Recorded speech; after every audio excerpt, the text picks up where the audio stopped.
Assalamualaikum warahmatullahi wabarakatuh. Berjumpa kembali di channel ini. Salam sejahtera untuk kita semua, Bapak Ibu ASN, baik itu PNS dan P3K juga pensiunan. Berikut akan saya sampaikan informasi terbaru terkait kenaikan gaji dan full funded di tahun 2023. Hal ini saya sampaikan Bapak Ibu sekalian karena banyak Bapak Ibu kalian yang juga menanyakan terkait perkembangannya. Namun sebelumnya, kepada Bapak dan Ibu yang baru bergabung di channel ini, saya mengundang Bapak Ibu sekalian untuk menjadi sahabat profesi guru dengan cara subscribe dan aktifkan loncengnya untuk mendapatkan informasi terbaru dari channel ini. Baru-baru ini Bapak Ibu sekalian, ya, Pak Jokowi sudah menandatangani tunjangan kinerja BKN terkait dengan bagian dari reformasi birokrasi di Undang-Undang ASN yang memuat gaji full funded. Hal mana kelas jabatan yang termuat dalam full funded sudah mulai diterapkan di BKN. Dikutip dari CNBC Indonesia, Presiden Joko Widodo secara resmi mengerek besaran tunjangan kinerja pegawai negeri sipil di lingkungan Badan Kepegawaian Negara yang diatur dalam Peraturan Presiden Nomor 103 Tahun 2022. Aturan tunjangan kinerja pegawai BKN sebelumnya diatur dalam Perpres 123/2017 dan kini diperbaharui aturan tersebut dengan menaikkan besaran tunjangan kinerja yang diterima para pegawai BKN melalui Perpres tersebut. Jika dalam aturan sebelumnya kelas jabatan tertinggi pegawai BKN mendapat tunjangan hanya 29 juta rupiah, di aturan terbaru ini ternyata sudah mencapai 33,2 juta rupiah. Bahwa untuk meningkatkan kinerja pegawai dan organisasi dalam pelaksanaan reformasi birokrasi yang dicapai BKN perlu mengganti Perpres 123/2017. Itulah isi dari pertimbangan aturan tersebut. Dalam pasal 2 ayat 2 disebutkan di sana bahwa tunjangan kinerja diberikan setelah mempertimbangkan penilaian reformasi birokrasi, capaian kinerja organisasi dan capaian kinerja pegawai. Tunjangan kinerja bagi pegawai di lingkungan BKN diberikan terhitung sejak Perpres berlaku. Ini dimuat di pasal 4 aturan tersebut. Tunjangan kinerja yang akan diberikan setiap bulannya tergantung penilaian. Adapun pajak penghasilan atas tunjangan kinerja akan dibebankan kepada anggaran dan pendapatan belanja negara atau APBN. Apabila Bapak Ibu ingat, maka apa yang tertuang dalam reformasi birokrasi memuat capaian kinerja, baik itu organisasi maupun individu, itu adalah bagian dari sistem full funded. Lebih lanjut, tunjangan kinerja tidak diberikan bagi pegawai yang tidak memiliki jabatan tertentu, pegawai yang diberhentikan. Nah, ini barangkali tambahannya saja Bapak Ibu sekalian. Lalu, inilah tunjangan yang diberikan untuk yang pertama kepada pegawai BKN berdasarkan kelas jabatan, ya. Ada 17 kelas Bapak Ibu sekalian. Untuk kelas paling tinggi itu adalah 33,24 juta rupiah. Kemudian kelas 16, 15, 14 dan seterusnya. Kemudian kelas 10 itu 5,97 juta. Hingga nanti paling rendahnya adalah kelas jabatan 1 2,53 juta. Terkait dengan anggaran yang disiapkan oleh pemerintah, kalau kita hubungkan dengan RAPBN di 2023 nanti Bapak Ibu sekalian, di sana pemerintah sudah menaikkan anggaran belanja untuk pegawai. Dikutip dari Tempo, pemerintah dikabarkan bakal menaikkan gaji pokok pegawai negeri sipil atau PNS pada 2023. Walau dalam RAPBN belum disebutkan secara eksplisit terkait dengan kenaikan gaji tersebut. Namun, Menteri Keuangan Sri Mulyani menjelaskan bahwa pemerintah telah menyiapkan belanja pegawai 2023 sekaligus mengantisipasi adanya perubahan sistem gaji dan pensiunan PNS. Kebijakan tersebut dibuat dengan memperhatikan kemampuan fiskal pemerintah.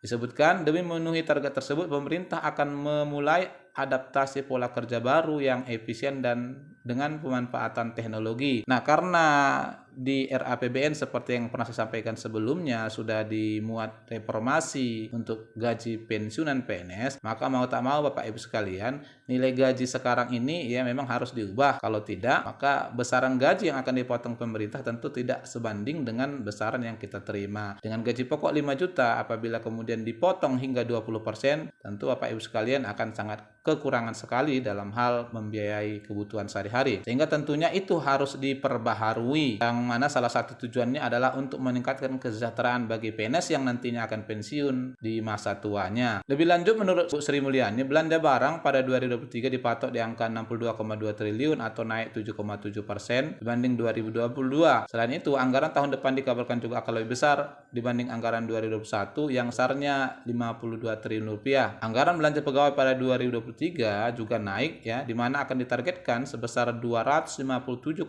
triliun atau naik sekitar 3% dibandingkan tahun ini yang mencapai 249,1 triliun. Kalau kita lihat secara nasional Bapak Ibu sekalian, ini nilai 3,3% ini adalah cukup kecil ya.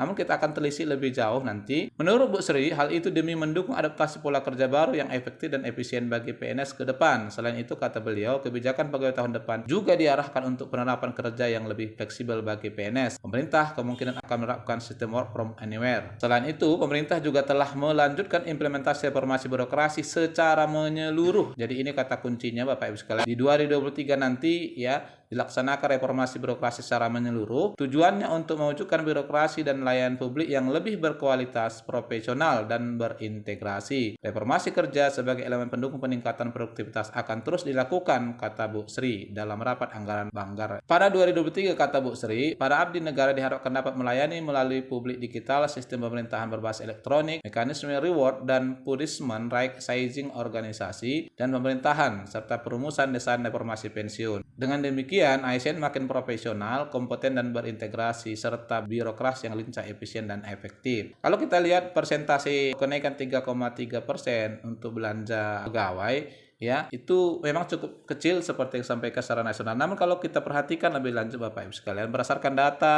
statistik ASN di Indonesia, ini disampaikan pada saat rakor kepegawaian di hari Kamis yang lalu ya, yang mana tujuannya adalah birokrasi manajemen ASN di masa depan. Hal mana tahun 2022 sebelumnya jumlah ASN ya termasuk PNS dan P3K itu adalah 4,5 juta. Namun di tahun 2023 nanti Bapak Ibu sekalian, jumlah ASN termasuk juga P3K hanya berkisar 3,9 juta. Artinya ada 600.000 ya pegawai yang akan memasuki masa pensiun. Kalau kita kalikan 600.000 dengan gaji pokok beserta tunjangan yang diterima, tentu ini adalah nilai yang sangat besar yang nantinya akan dialihkan kepada para abdi negara yang masih aktif. Sebelumnya di paparan Kemenkeu, jadi ini Bapak Ibu sekalian kita ambil dari Kementerian Keuangan, dibuat kondisi existing regulasi penggajian ASN. Jadi ini adalah rancangan yang sudah sampai kepada Kemenkeu. Hal mana ada 3 poin utama yang dimuat di sana ya. Salah satunya di poin kedua adalah skema penggajian ASN Undang-Undang Nomor 5 Tahun 2014 memuat gaji pokok, tunjangan kinerja, tunjangan kemahalan yang kemudian disatukan menjadi take home pay. Ini adalah rancangan full funded. Hal mana Bapak Ibu sekalian, dengan penggunaan reformasi birokrasi, maka nantinya tidak akan ada lagi pejabat eselon 3 maupun eselon 4. Ini kalau kita perhatikan, ini kondisi di lapangan yang terjadi di semua provinsi dan kabupaten. Ini adalah untuk eselon 1 rata tunjangan atau TPP per bulan, tunjangan kinerja per bulan mencapai 127,7 juta. Ini paling tinggi ya masing-masing provinsi. Kalau eselon 2 63,9 dan eselon 3 41,2. Ini nilainya cukup besar Bapak Ibu sekalian. Begitu juga di kabupaten eselon 3 dan 4. Nah, dengan reformasi birokrasi sebagian itu PNS akan dialihkan ke fungsional, maka tunjangan ini eselon 3 dan 4 akan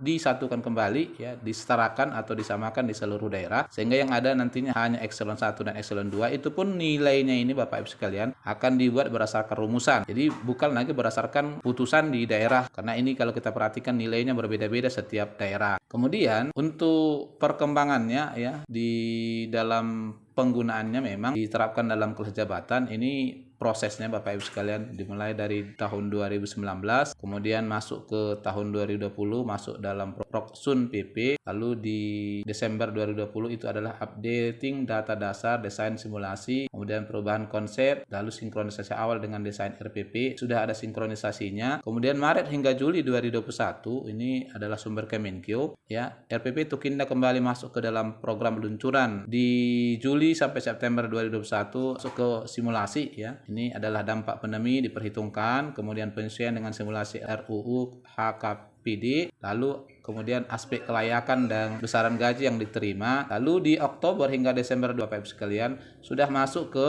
penyusunan draft RPP, kemudian penyesuaian simulasi dan penyelarasan dengan amanat Undang-Undang HKPD ya, hubungan ini antara pusat dengan daerah, sehingga di tahun 2022 program pemerintah adalah untuk pemutakhirannya. Nah, ini juga terjadi ya di berbagai daerah. Barangkali Bapak Ibu sekalian sudah melihat agenda-agenda yang dilaksanakan di daerah. Oleh karena itu nanti di tahun 2023 akan diarahkan RPP Tukinda tadi ya akan disinkronisasikan ke RPP GTF, mana di sana memuat Pago tidak membebani APBN dan APBD, kemudian skema pembayaran bagi PNSD dan masa transisi kedua pengaturan. Disebutkan penerapan kebijakan reform penggajian memerlukan dukungan reform kepegawaian. Ini. Nah, hal ini juga kembali Bapak Ibu sekalian dijelaskan pada saat Rakornas Kepegawaian di hari Kamis yang lalu, hal mana BKN ya menyampaikan tahapan perkembangan reformasi birokrasi di Indonesia dimulai dari ini 2004 sampai 2009, lalu 2010 sampai 2025 itu tahapannya adalah second wave. Ini dimulai dari fase 1 2010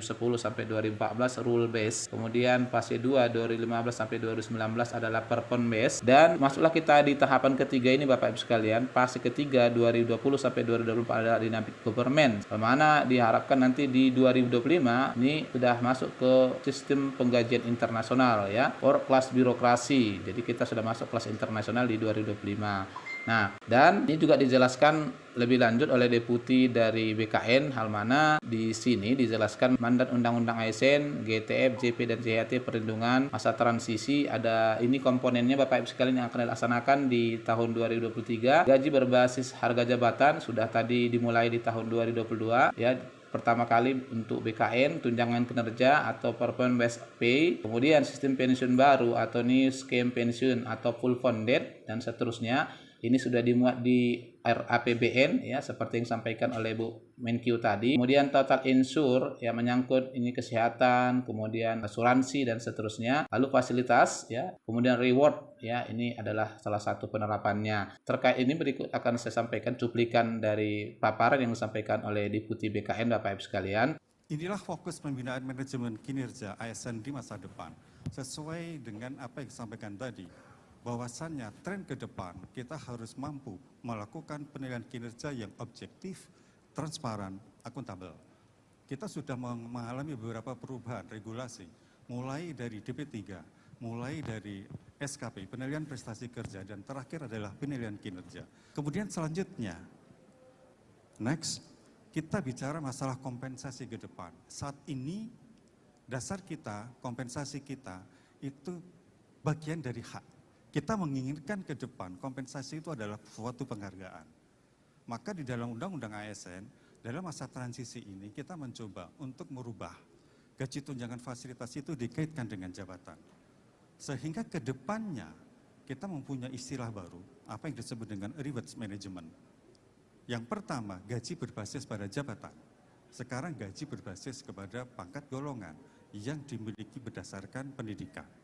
Yang kedua, kita menginginkan bahwasanya tunjangan kinerja itu dibayarkan berdasarkan capaian kinerja.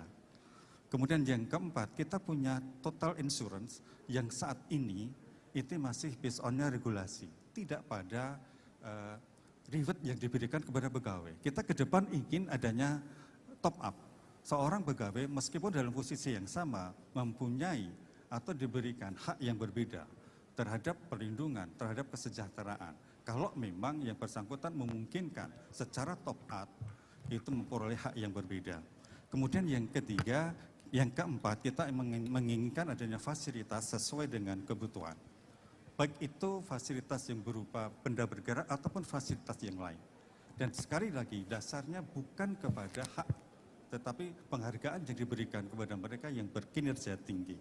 Dan yang terakhir adalah reward berdasarkan kepada capaian kinerja. Bapak Ibu sekalian, demikian yang bisa saya sampaikan, waktunya selesai, kurang lebihnya mohon maaf, wabillahi taufiq wal hidayah. Wassalamualaikum warahmatullahi wabarakatuh. Nah, barangkali ini informasi yang bisa disampaikan, semoga bermanfaat. Wassalamualaikum warahmatullahi wabarakatuh.